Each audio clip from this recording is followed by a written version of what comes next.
میرے حضور نے ارشاد فرمایا ہر شے کا ایک دل ہوتا ہے، اور قرآن مجید کا دل سورہ یاسین ہے۔ جس نے ایک مرتبہ سورہ یاسین کی تلاوت کی، اللہ 10 مرتبہ قرآن پڑھنے کا ثواب عطا کرے گا۔ تو اپنی صبح کا آغاز سورہ یاسین سے کیا کریں، کچھ وقت نہیں لگتا، نماز فجر کے بعد اشراق تک سورہ یاسین پڑھ لیا کریں۔ سورہ یاسین اگر آپ پڑھ کے اپنے دن کا آغاز کرتے ہیں، آپ کا سارا دن خیر سے گزرے گا۔ اس دن اگر کاروبار کریں گے تو برکت ہوگی، اس دن کسی کام کو جائیں گے تو رحمت ہوگی، اس دن بہت ساری بیماریوں سے، آفات و بلیات ارضیہ اور سماویہ سے، دشمنوں کے حسد سے، مبغضین کے بغض سے بچے رہیں گے، لوگوں کے شر سے، حادثات سے محفوظ رہیں گے۔ تو اپنے دن کا آغاز سورہ یاسین سے کریں، اور کتنا بڑا اجر ہے۔ آپ ایک سال میں بھی شاید 10 قرآن مجید نہ ختم کر سکیں، اور سورہ یاسین پڑھیں تو 10 مرتبہ قرآن مجید پڑھنے کا ثواب نصیب ہوگا۔ رسول کریم نے ارشاد فرمایا اِنَّ سورۃ فی القرآن 30 آیہ، قرآن مجید میں ایک سورت ہے جس کی 30 آیات ہیں۔ اگر کوئی شخص اس کی تلاوت کرتا ہے تو وہ سورت پڑھنے والے کی شفاعت کرتی ہے، اور اتنی بار شفاعت کرتی ہے کہ اس کو بخشوا کے چھوڑتی ہے۔ وہ سورت کون سی ہے؟ وَهِيَ تَبَارَكَ الَّذِي بِيَدِهِ الْمُلْكُ، یہ سورۃ الملک ہے، 30 آیتیں ہیں۔ جو شخص اس کی تلاوت کرے، یہ اتنی بار سفارش اللہ کی بارگاہ میں کرتی ہے کہ اپنے پڑھنے والے کو بخشوا کے چھوڑتی ہے۔ تو اپنے دن کا آغاز سورہ یاسین سے کریں، اور اپنی شب کا آغاز سورہ ملک سے کریں۔ سونے سے پہلے سورہ ملک کی تلاوت ضرور کر لیں، تو انشاءاللہ اس سے رات برکت سے گزرے گی، آفات و بلیات سے بچے رہیں گے، اور سب سے بڑی بات کہ اللہ تعالیٰ جل شانہ غفران و رحمت سے مالا مال فرما۔ حضرت شداد بن اوس رضی اللہ تعالیٰ عنہ فرماتے ہیں کہ ہم حضور کی خدمت میں بیٹھے ہوئے تھے، فقال، تو آقا کریم علیہ الصلوۃ والسلام نے بیٹھے بیٹھے ارشاد فرمایا تمہارے اندر کوئی اجنبی شخص تو نہیں؟ تمہارے اندر کوئی غیر تو نہیں؟ خاص ہی ہو نا، یہ نہیں کوئی اہل کتاب سے تو نہیں؟ میں نے کہا حضور کوئی نہیں، سارے اپنے ہیں۔ تو آقا کریم علیہ الصلوۃ والسلام نے فرمایا اچھا دروازے کو کنڈی لگا دو۔ پھر فرمایا ہاتھ کھڑے کرو اور کہو لا الہ الا اللہ۔ سارے اپنے ہو؟ سارے اپنے، کوئی غیر تو نہیں؟ نہیں۔ کنڈی لگا دو، لگ گئی کنڈی۔ اب ہاتھ کھڑے کرو اور کہو لا الہ الا اللہ۔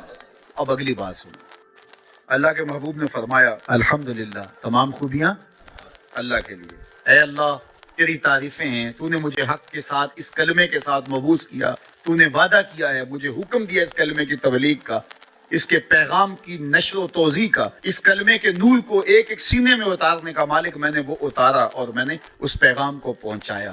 مالک پھر تو نے اس کلمے کے حاملین کے لیے جنت کا وعدہ بھی کیا ہے، اور تو وعدے بھی سچے کرتا ہے، تیرا وعدہ جھوٹا نہیں ہوتا، تو وعدے پورے کرتا ہے۔ اللہ اکبر، یہ حضور نے ارشاد فرمایا۔ ثم قال، پھر اللہ کے محبوب نے فرمایا بشارت ہو، اللہ نے تمہیں معاف کر دیا، اللہ نے تمہاری خطائیں معاف کر دی، اللہ نے تمہارے گناہ بخش دی۔ تو صحابہ کو اللہ کے محبوب نے بشارت دی۔ ایک اور روایت سنی حضرت ابو ہریرہ رضی اللہ تعالیٰ عنہ سے، جس نے ایک دن میں 100 مرتبہ سبحان اللہ و بحمدہ پڑھا۔ کتنی مرتبہ؟ 100 مرتبہ۔ کیا پڑھا؟ سبحان اللہ و بحمدہ۔ فرمایا کہ اس کے گناہ سمندر کی جھاگ کے برابر بھی ہوں تو اللہ معاف فرما دے گا۔ تو یہ اپنے وظائف میں شامل کر لیجئے، سبحان اللہ و بحمدہ۔ اور حدیث بخاری ہے، بلکہ بخاری کی سب سے آخری روایت ہے کہ 2 کلمے ایسے ہیں جو اللہ کو محبوب ہیں اور زبان پر مشکل نہیں، زبان پر بڑے آسان ہیں، اور جب میزان پہ رکھے جائیں گے تو پلڑے کو جھکا دیں گے، بڑے بھاری ہیں میزان پہ۔ وہ 2 کلمے یہی ہیں، سبحان اللہ و بحمدہ، سبحان اللہ العظیم۔ تو اگر اس کو 100 مرتبہ روزانہ پڑھے تو سمندر کی جھاگ کے برابر بھی گناہ ہو تو اللہ معاف فرما دیتا ہے۔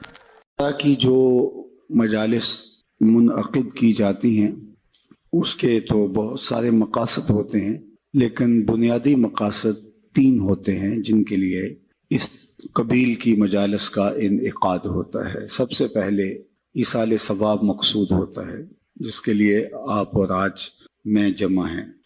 مرنے والوں کے لیے مغفرت کی دعائیں اور ان کے لیے اللہ کے حضور التجائیں، یہ ان کا حق ہوتا ہے۔ بلکہ ایک حدیث پاک میں مرنے والوں کے 4 حقوق کا ذکر کیا گیا ہے۔ بالخصوص ماں باپ جب انتقال کر جاتے ہیں تو ان کے حق ختم نہیں ہوتے۔ 4 حق ایسے ہیں جو مرنے کے بعد بھی واجب الادا ہوتے ہیں۔ ان میں سے پہلا حق الصلاۃ علیہما، ان پر جنازہ پڑھنا ہے۔ انتقال کے بعد والدین کا اولاد کے ذمے عائد ہونے والا پہلا حق ان پر جنازہ پڑھنا ہے۔ تجہیز و تکفین، تدفین، یہ اس کے زمرے میں آتی ہے۔ خوش نصیب وہ اولاد ہے کہ جو اپنے ماں باپ کا جنازہ پڑھنے کی صلاحیت رکھتی ہے، اور خوش نصیب وہ والدین ہیں کہ جن کی اولادیں ان کا جنازہ باقاعدہ پڑھ سکتی ہیں۔ ورنہ کتنے لوگوں کو میں جانتا ہوں کہ جنہوں نے اپنے ماں باپ کا جنازہ نہیں پڑھا۔ آپ سوچ رہے ہوں گے کہ وہ ملک میں موجود نہیں ہوں گے، کہیں سفر پہ ہوں گے۔ نہیں، وہ موجود تھے، قبرستان میں گئے ہیں، لیکن کھڑے رہے ہیں، جنازہ نہیں پڑھا۔ کیا اس شخص سے بڑا کوئی بد نصیب ہو سکتا ہے کہ جس نے اپنی حقیقی ماں کا جنازہ نہیں پڑھا، اپنے حقیقی باپ کا جنازہ نہیں پڑھا، اور موجود بھی تھا؟ تو ایسے لوگوں کو آپ بھی جانتے ہیں۔ یہ وہ لوگ ہیں جنہیں جنازہ آتا نہیں ہوتا، اور وہ رسماً صف میں کھڑے ہوتے ہیں اور ماں باپ کا یہ حق ادا نہیں کر پاتے۔ اور اس سے بڑی محرومی اور کیا ہو سکتی ہے کہ انسان اپنے ماں باپ کے جنازے میں کھڑے ہو کر کے ان کا یہ حق بھی ادا نہ کر پائے۔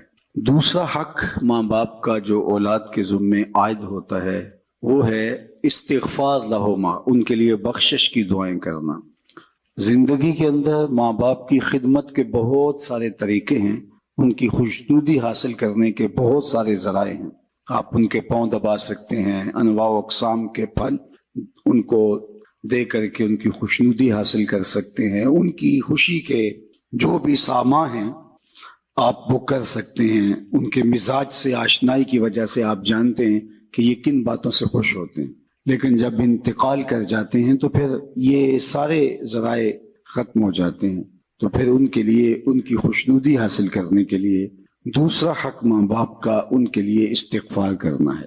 اور مرنے والوں کو انتقال کے بعد سب سے زیادہ ضرورت دعاؤں کی ہوتی ہے۔ مل میت فی القبر الا کالغریق المتغوص فی البحر ینتظر دعوۃ۔ اللہ کے محبوب علیہ السلام نے ارشاد فرمایا، جب ہم کسی شخص کو قبر میں دفن کر کے واپس پلٹتے ہیں تو اس کی حالت ایسے ہوتی ہے جس طرح کوئی شخص پانی میں غوطے کھا رہا ہو اور فریاد کر رہا ہو۔ کل غریق المتغوص، 2 لفظ بیان فرمائے، ایک تو غرق ہونے والا، ڈوبنے کی کیفیت، اور دوسرا المتغوص، فریاد کرنے والا۔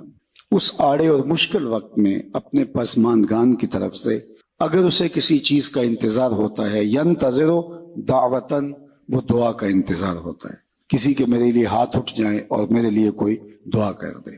تو اللہ بندوں کے اٹھے ہوئے ہاتھ خالی نہیں موڑتا۔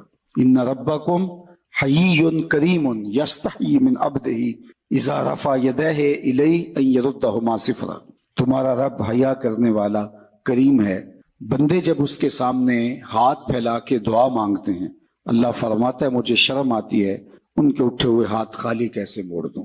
بندوں کے اٹھے ہوئے ہاتھوں کی وہ لاج رکھتا ہے اور خالی نہیں موڑتا، چونکہ وہ کریم ہے۔ جتنے لوگ آپ بیٹھے ہیں، اتنے لوگ کسی دنیا دار کے ڈیرے پہ جا کے کوئی ایسی چیز طلب کریں جس کا دینا اس کے لیے مشکل نہ ہو اور دینے سے خاص فرق بھی نہ پڑتا ہو، تو مجھے بتائیں کہ اتنے لوگ اگر اٹھ کے کسی کے ڈیرے پہ چلے جائیں اور اس سے وہ چیز مانگیں جس کا دینا اس کے لیے آسان ہو، تو کیا وہ اتنے لوگوں کو خالی موڑ سکتا ہے؟ خاندانی شخص ہوگا تو وہ کہے گا ڈیرہ داری کی شان کے خلاف ہے کہ اتنے لوگ میری دہلیز پہ چل کے آگے ہیں اور مجھے کوئی خاص فرق بھی نہیں پڑتا ان کے مطالبہ کو پورا کرتے ہوئے۔ تو وہ ضرور اس مطالبہ کو پورا کرے گا، وہ کہے گا یہ ڈیرہ داری کی شان کے خلاف ہے کہ اتنے لوگوں کو خالی لٹا دوں۔ اللہ کہتا ہے یہ میری شان کے خلاف ہے کہ میرا بندہ جب میرے سامنے ہاتھ پھیلا کے دعا مانگتا ہے تو میں اس کو خالی لٹا دوں۔ ان ربکم حیی کریم یستحیی من عبدہ اذا رفع یدیہ الیہ ان یردہما صفرا۔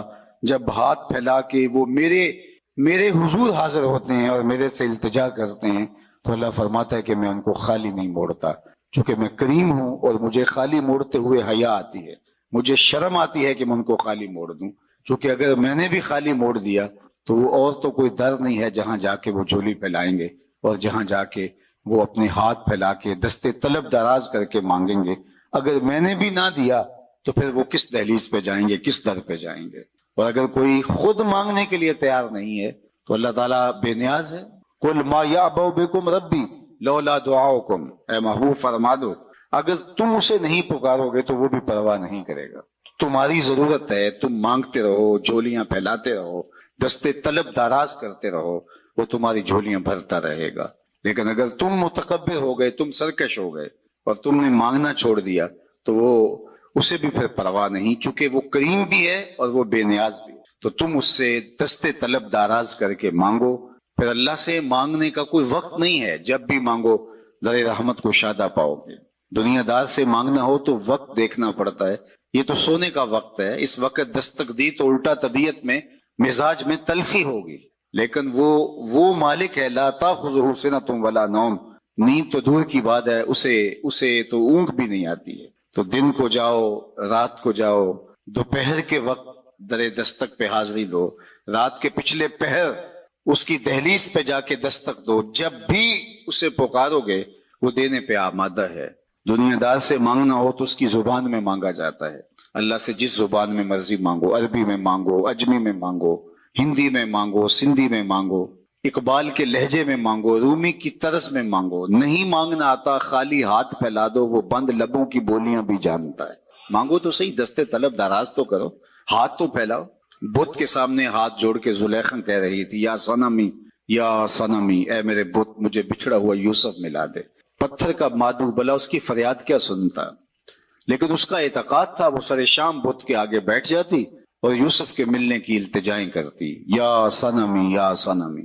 عمر بیت گئی، نہ اس کا جذبہ کم پڑتا ہے اور نہ یوسف مل رہے ہیں۔ ایک دن رات کا پچھلا پہر تھا اور بت کے آگے ہاتھ جوڑے کھڑی تھی اور یا صنمی کا وظیفہ پڑھ رہی تھی کہ اچانک نیند کا جھٹکا آ گیا، زباں بل کھا گئی۔ یا صنمی پکارتے پکارتے کہنے لگی یا سمادی۔ آواز آئی جبریل یوسف کے گھوڑے کا رخ موڑ دے، بچھڑی ہوئی کو یوسف ملا دے۔ یا اللہ تجھے تو نہیں پکار رہی ہے، تو بت کو پکار رہی ہے، زباں بل کھا گئی ہے۔ یا صنمی کی بجائے یا سمادی کے لفظ زباں پہ آ گئے۔ کہا جبریل جیسے بھی اس کے لبوں پہ میرا نام تو آیا ہے، اگر میں نے بھی نہ دیا میرے اور بت میں فرق کیا ہوا؟ کوئی پکارے تو صحیح، کوئی دستے طلب دراز تو کرے، کوئی مانگے تو صحیح، ہاتھ تو پھیلائے اس کی چوکھٹ پہ۔ وہ کریم ہے، 70 پیار کرنے والا ہے، تو اگر اس کی دہلیز پہ مانگے تو وہ بندوں کی طلب سے سوا دیتا ہے، ضرورت سے زیادہ عطا کرتا ہے۔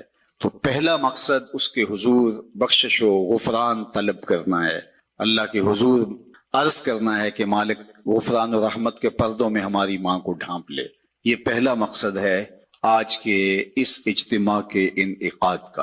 اور یہ بات ذہن میں رکھیں، جس طرح ماں باپ کی دعائیں اولاد کے حق میں قبول ہوتی ہیں، اس طرح اولاد کی دعائیں بھی ماں باپ کے حق میں قبول ہوتی ہیں۔ جب ماں باپ کے لیے اولاد دعا مانگتی ہے تو وہ خلوص ہوتا ہے اس دعا کے اندر۔ میں نے کتب تصوف میں پڑھا اور ایک حدیث اس کی تائید میں بھی مل گئی، جس شخص نے روزانہ معمول بنا لیا کہ اپنے ماں باپ کے لیے اہتمام سے دعا کرتا ہے، ساری زندگی اس کے رزق میں بے برکتی نہیں آ سکتی۔ یہ آسان سا نسخہ ہے، ماں باپ زندہ ہیں تب بھی، ماں باپ انتقال کر گئے ہیں تب بھی۔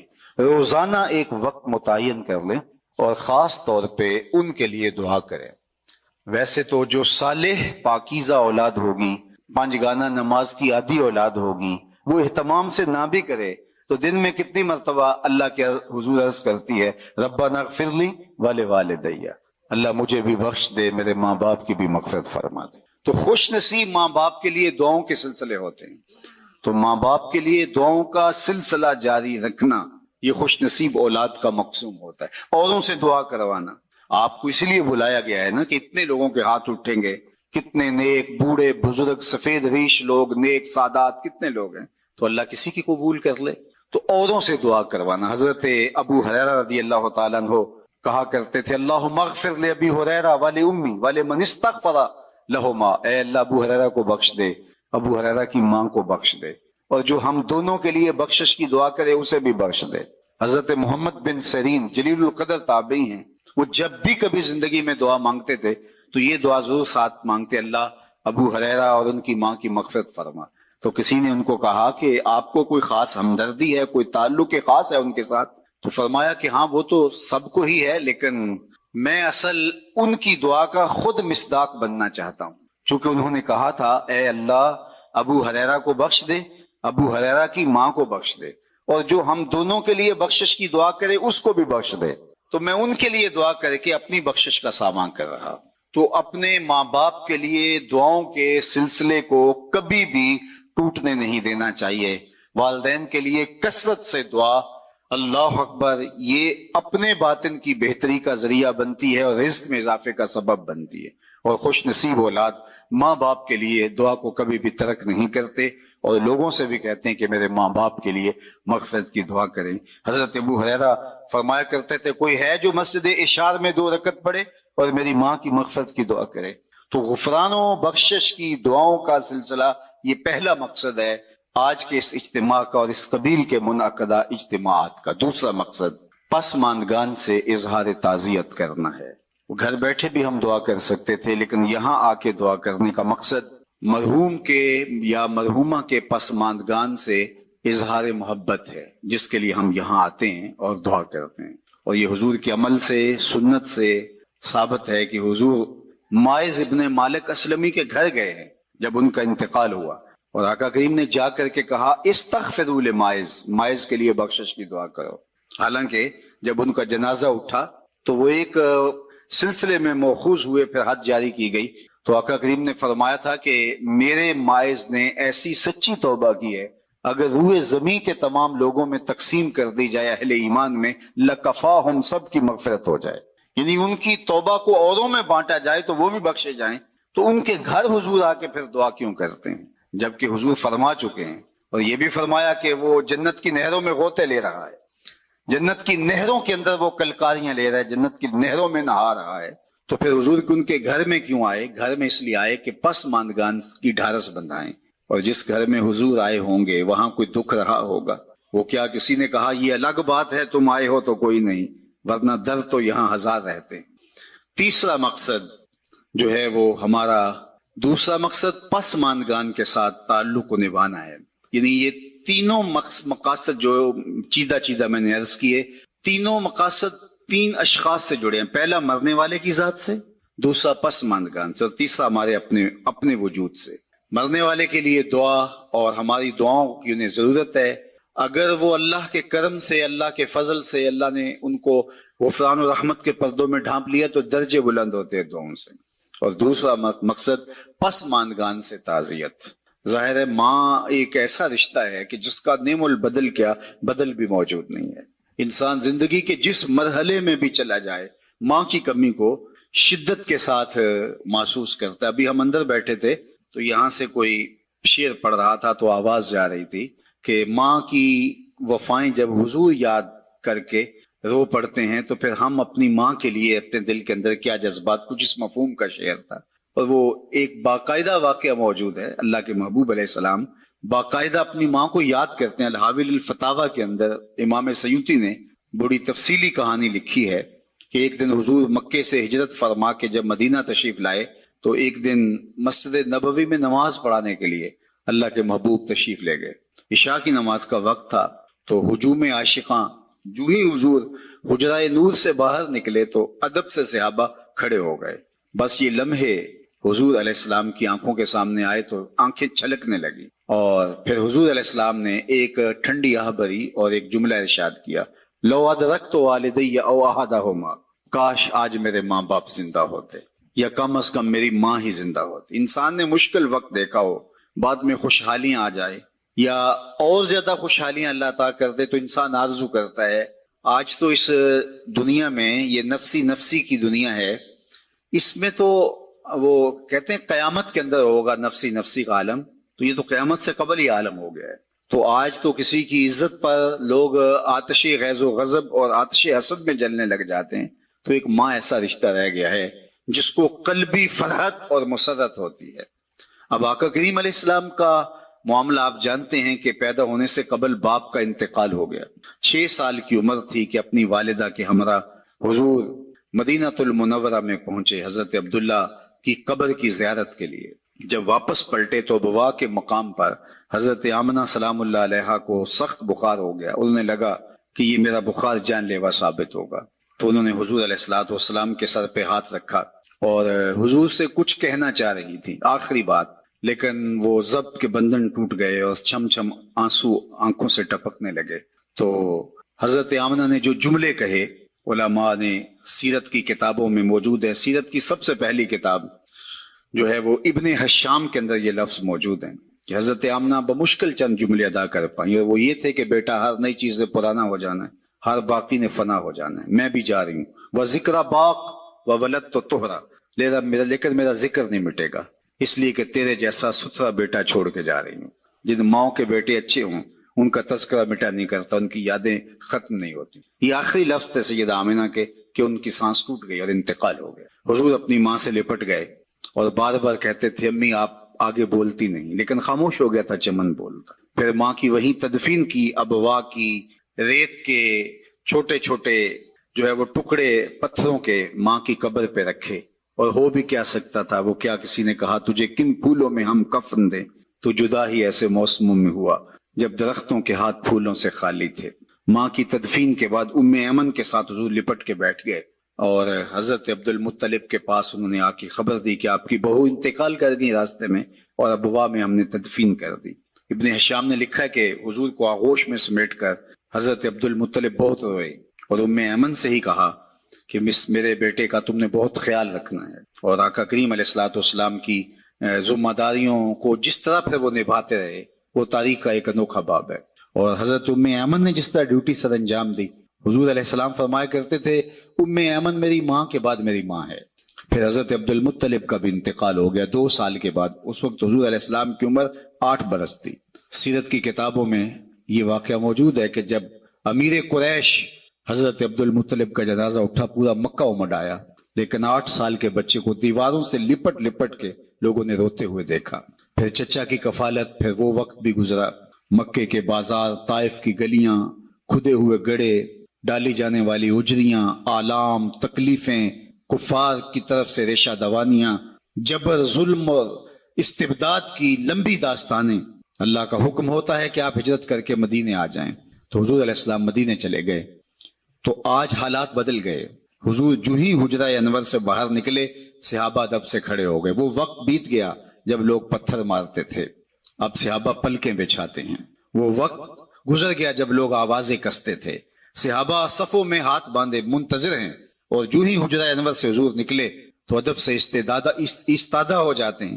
تو آقا کریم کی نظر پلٹ کے ابوا میں چلی گئی اور مکے کی گلیوں میں ہونے والے ظلم و جبر کو حضور علیہ السلام نے تصور میں لا کر کے کہا لو ادرکت والدیہ او احدہما، کاش آج میرے ماں باپ زندہ ہوتے یا کم از کم میری ماں ہی زندہ ہوتی. وَأَنَا أُصَلِّي صَلَاةَ الْعِشَاء، اور میں لوگوں کو نماز عشاء پڑھا رہا ہوتا. وَأَقْرَأُ فِيهَا بِفَاتِحَةِ الْكِتَابِ، اور اس میں سورہ فاتحہ کی تلاوت چل رہی ہوتی. پھر میری ماں کو میرے ساتھ کوئی کام یاد آ جاتا، وہ دروازے پر آتی، چلمن سرکاتی اور میٹھی آواز میں مجھے بیٹا محمد کہہ کے آواز دیتی. فرمایا لوگوں میں اپنی نماز چھوڑ کے ماں کی بات سن لیتا. ماں کی کمی کو انسان ہر دور میں، ہر لمحے میں محسوس کرتا ہے، چونکہ یہ رشتہ ہی ایسا ہے جس کا نعم البدل کیا بدل بھی موجود نہیں ہے. ماں جب بولتی ہے تو اس کے لہجے میں جبریل بولتا ہے. ماں جب مسکراتی ہے تو لگتا ہے جنت کے سارے پھول کھل اٹھے ہیں. ماں کو اللہ نے وہ درد، وہ درک، وہ محبت، وہ پیار اور وہ تڑپتی ہوئی بےتاب ممتا دی ہے کہ جس کی کوئی مثال ہی نہیں ہے. ایک شاعر ہوا تابش، اس نے ماں کے پیار کو کتنے خوبصورت پیرائے میں بیان کیا. ایک مدت سے میری ماں نہیں سوئی تابش، میں نے ایک بار کہا تھا مجھے ڈر لگتا ہے. کہا بچپن میں میرے منہ سے نکلا تھا امی مجھے رات کو ڈر لگتا ہے. کہتا ہے بوڑھا ہو گیا ہوں لیکن میری ماں اب بھی میرے بستر پہ پھونکے مار کے سوتی ہے کہ میرے بیٹے کو کہیں ڈر نہ لگ رہا ہو. اللہ اکبر. ہمارے ایک بہت بڑے ادیب گزرے ہیں، ان کی والدہ انتقال کر گئیں تو انہوں نے ایک کالم لکھا تھا اس زمانے میں، سورۃ المزمل، بسم اللہ الرحمن الرحیم. اب یہ جوڑا ہے سورہ مدثر اور مزمل. اور یہاں سے آگے تمام صورتیں اب جوڑوں کی شکل میں آئیں گی. یہ ہے 73ویں صورت. تو 28 صورتیں ابھی جو ہے وہ موجود ہیں، اور اس کی اور پھر 14 اور، تو گویا کہ 35 صورتیں جو ہیں، کیونکہ 114 ہے کل صورتیں. یہ جتنی بھی آئیں گی اب 36 صورتیں، یہ سب کی سب جو ہیں یہ جوڑوں کی شکل میں. یا ایھا المزمل یا ایھا المدثر، بالکل ایک طرح سے انداز. یا ایھا المزمل، اے کمبل میں لپٹ کر لیٹنے والے، صلی اللہ علیہ وسلم، فداہ آباؤنا و امہاتنا، قم اللیل الا قلیلا، کھڑے رہا کرو رات کو سوائے اس کے تھوڑے سے حصے کے. قیام اللیل کی حقیقت یہاں سمجھ لیجئے. حدیثیں سنتے ہیں آپ جمعوں کے اندر، سب نے سنی ہوگی، من قام رمضان ایمانا و احتسابا. اب وہ قیام کیا ہوتا ہے؟ 1 گھنٹے کا. تراویح 20 پڑھی گئی، بلکہ عشاء وشاء سب ملا کے 1.5 گھنٹے میں فارغ ہو کے آ گئے. قیام اللیل کا نصاب یہ ہے، من قام رمضان ایمان. وہ تو حضرت عمر نے بہت بڑا صحیح فیصلہ کیا کہ عوام کے لیے جنہیں اینٹیں ڈھونی ہے، کسی چلانی ہے، ان کے لیے ممکن نہیں ہے، لیکن خاص طور پر جنہیں اللہ نے سہولت دے دی ہو، جو ہر سال 1 مہینے کی چھٹی لے سکتے ہیں، بجائے وہ سیر کرنے کے لیے چھٹیاں لیں، وہ 1 مہینے کی چھٹی لیا کریں نا رمضان کی. قیام اللیل سے صحیح طور سے اس کی برکات سے مستفید ہو، راتوں کو جاگے. یا ایھا المزمل قم اللیل الا قلیلا، کھڑے رہا کرو رات کو سوائے اس کے تھوڑے سے حصے کے، نصفہ، آدھا اس کا، اب انقص منہ قلیلا، یا اس میں سے کچھ کم کر لیں یعنی تہائی، او زد علیہ، یا اس میں بڑھائیے یعنی 2/3. ورتل القرآن ترتیلا، اور ٹھہر ٹھہر کر رک رک کر قرآن پڑھتے جائیے. قیام اللیل کے ساتھ اصل ہے قرآن. چنانچہ اس کے بعد جب اس کا خلاصہ نکال دیا گیا اس قیام اللیل کا، تہجد کی نماز وہ اب مختصر کر دی گئی. جب فرض نمازیں آ گئی تو قیام اللیل اب ختم ہوا، اب وہ تہجد کی نماز ہے.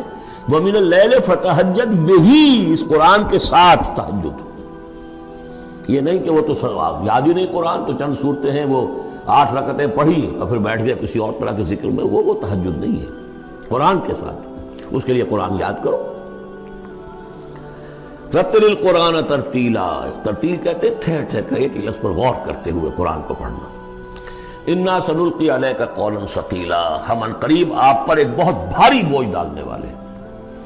اس سورہ مبارکہ کی ابتدائی آیات جو ہیں غالباً 9، یہ تیسری وحی ہیں جو محمد عربی صلی اللہ علیہ وسلم پر آئی ہے. اور جو چوتھی وحی آئے گی وہ سورہ مدثر میں ہے، جس میں حکم ہے تبلیغ کا. وہ بھاری وزن آنے والا ہے آپ کے کاندھے پر، اب آپ کو تیاری کر لینی چاہیے. تیاری کیا ہے؟ اگرچہ آپ پہلے سے معراج انسانیت پر فائز ہیں، تاہم اس بار نبوت اور کار رسالت کی ذمہ داریاں اٹھانے کے لیے ابھی آپ کو کچھ اور ریاضت کرنی پڑے گی. راتوں کو کھڑے رہے، قرآن کو اپنے اندر جذب کریں. ان ناشیۃ اللیل ہی اشد وطئا واقوم قیلا، یقیناً رات کا یہ جاگنا یہی تو ہے کہ جو خوب مضبوط ہے، مؤثر ہے نفس کو کچلنے میں. واقوم قیلا، اور جو قول ہوتا ہے وہ بھی سیدھا ہوتا ہے. سکون ہے، اطمینان ہے، اس وقت آپ کے اور رب کے درمیان کوئی حجاب نہیں. ان لک فی النہار سبحا طویلا، دن کے اوقات میں تو آپ کے لیے بڑی مشقت ہے، مصروفیت ہے. کبھی کوئی آیا کہہ گیا یہ تو مجنون ہے، اب آپ کے دل میں کدورت ہو گئی پیدا، کچھ نہ کچھ تکدر پیدا ہو گیا. رات کو کچھ نہیں ہے، آپ ہے اور آپ کا رب ہے. وَاذْكُرِ اسْمَ رَبِّكَ وَتَبَتَّلْ إِلَيْهِ تَبْتِيلًا، اپنے رب کا نام جپا کرو اور بالکل ہر طرف سے کٹ کر اسی کے ہو جاؤ. تبتل اس کو کہتے ہیں. لیکن یہ کہ بے ہما اور باہما سب کے ساتھ رہو، سمجھیے اپنے آپ کو جیسے قیامت کے دن کھڑے ہونا ہے اکیلے، کوئی ساتھ نہیں آئے گا، نہ بیٹا نہ بیٹی، نہ بیوی نہ شوہر، نہ باپ نہ ماں، کچھ نہیں. یہ ہر شخص کی ایک انڈیویجویلٹی ہے، اس کی اپنی ایک شخصیت ہے. لیکن دعوت کے لیے، تبلیغ کے لیے آپ کو لوگوں کے ساتھ رہنا ہے. لیکن آپ کے ذہنی رشتے، توقعات، امیدیں، دوستیاں، قلبی رشتے کٹ جانے چاہیے. سب سے کٹ کر صرف اللہ کے ساتھ رشتہ.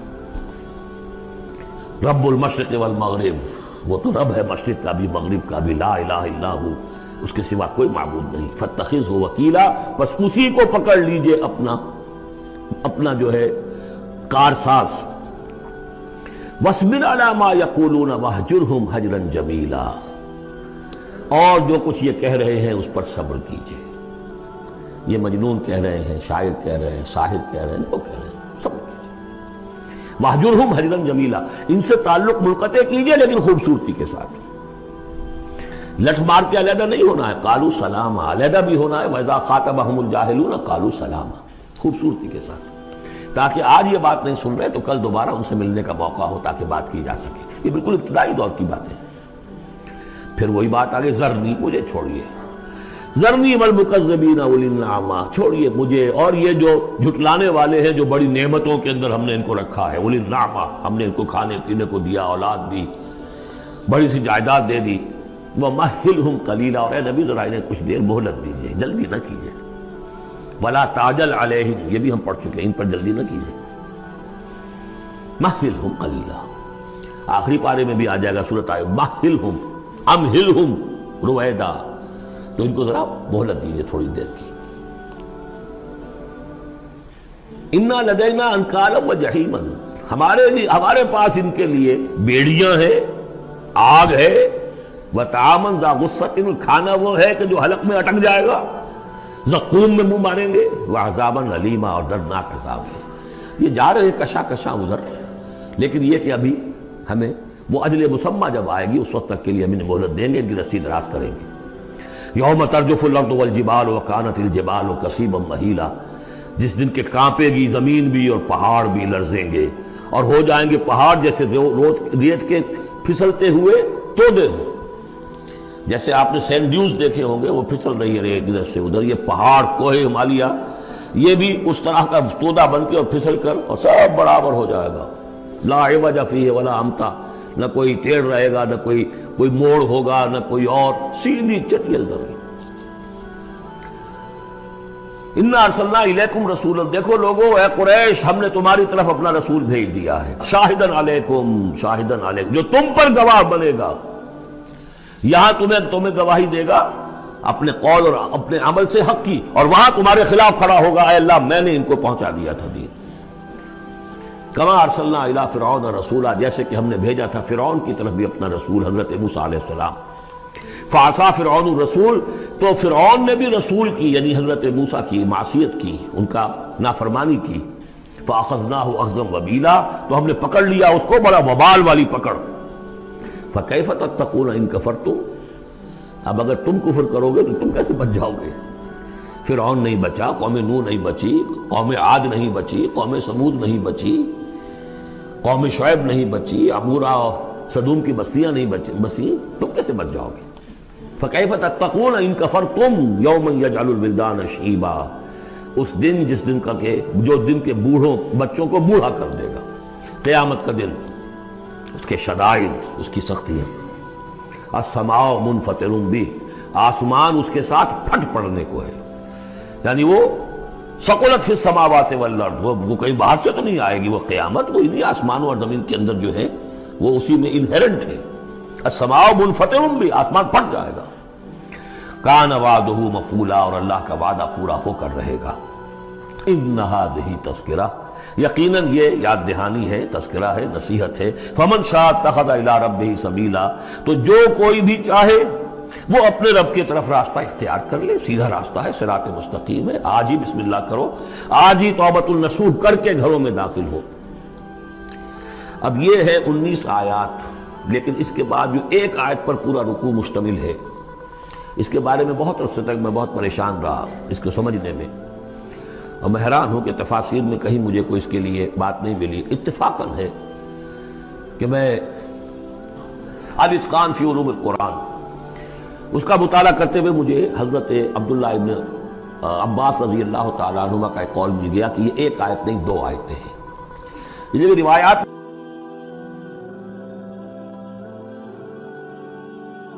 ختم ہو گیا، کوئی کہتا ہے کہ یہ 1 سال کے بعد آئی، کوئی کہتا 16 ماہ بعد آئی، کوئی کہتا یہ آیت جو ہے یہ مدنی ہے، کوئی کہتا 11 سال کے بعد، وغیرہ وغیرہ. تو اس حوالے سے یہ کہ سمجھ میں نہیں آتا تھا کہ کیا مسئلہ کیا ہے، اس قدر مختلف آراء کیوں ہیں. تو سمجھ میں آیا کہ یہ 2 حصوں میں آیت نازل ہوئی ہے، لیکن اب اس کو ایک آیت شمار کریں گے جو حضور نے بتایا.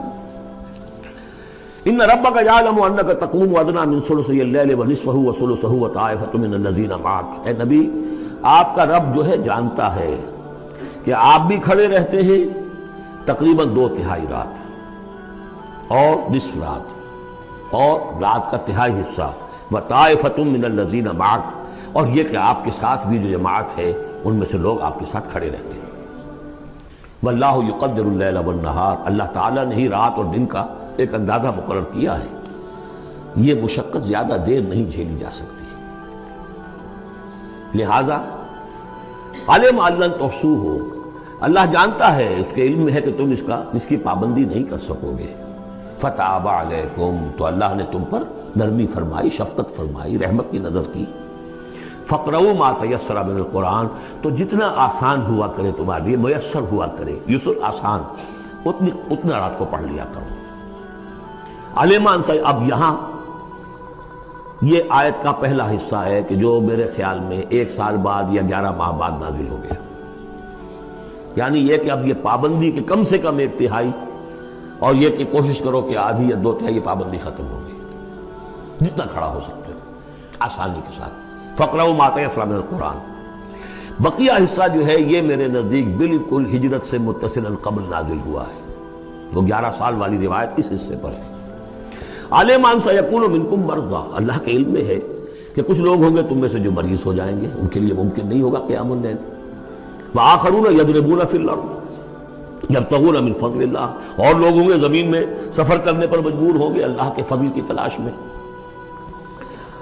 وآخرون یقاتلون فی سبیل اللہ، اب یا تو یہ حصہ مدنی ہو سکتا ہے جس میں لفظ قتال کا ذکر آ رہا ہے، یا یہ کہ بالکل ہجرت سے متصل قبل، اور لوگ ہوں گے جو اللہ کی راہ میں قتال کریں گے۔ جب قتال کریں گے دن بھر کی مشقتیں ہوں گی، تو اب رات بھر کھڑے رہنا، 2/3 رات کھڑے رہنا تو ان کے لیے ممکن نہیں ہوگا۔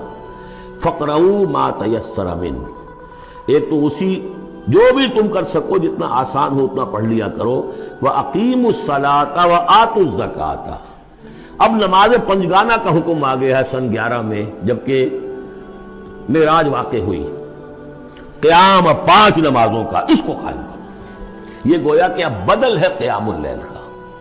رمضان کا معاملہ مستثنیٰ رکھ دیا، 11 مہینے وہ ہے، رمضان اس کام کے لیے ہے کہ یہ شہر رمضان الذی انزل فیہ القرآن، یہ قرآن کے ساتھ اپنے تعلق کی تجدید کا مہینہ ہے، یہاں قیام اللیل ہے۔